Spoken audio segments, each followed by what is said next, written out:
Why does an income of $100,000 a year make you feel incredibly rich in one zip code and entirely broke in another? Standard financial advice tells us that wealth is a straightforward math equation. You earn a certain amount of money, your bank balance goes up, and your resulting happiness increases right along with it.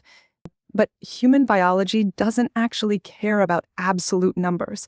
Our brains evolved to measure resources strictly through relative status, constantly comparing what we have to the people living immediately around us.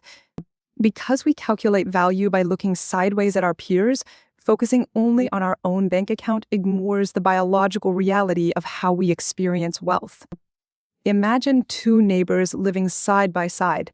They earn the exact same salary, drive identical standard cars, and enjoy an equal social footing. It is a peaceful, stable baseline.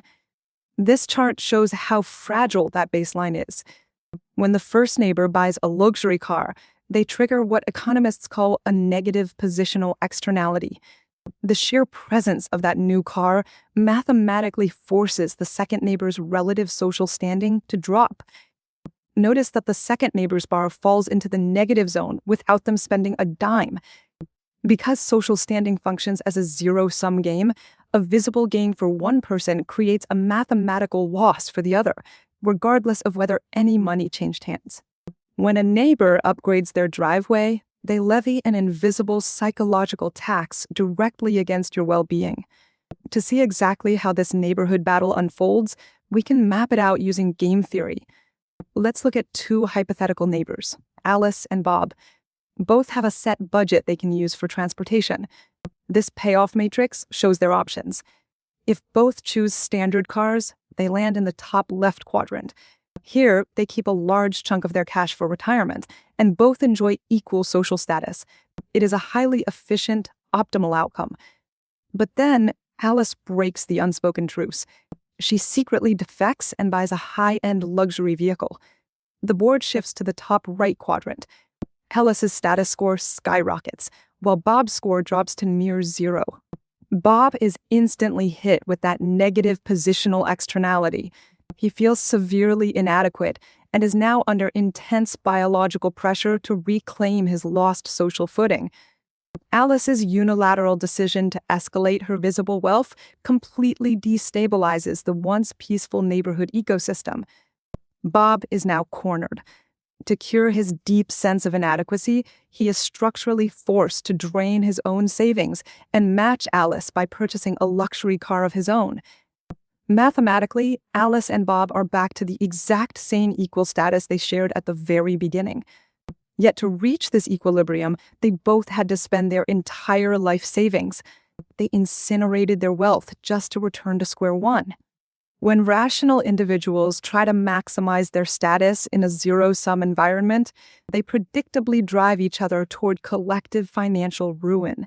If Alice and Bob both know this arms race will bankrupt them, why don't they just walk over to the fence, shake hands, and agree to a permanent luxury truce? This diagram illustrates the systemic flaw. They are missing a commitment device.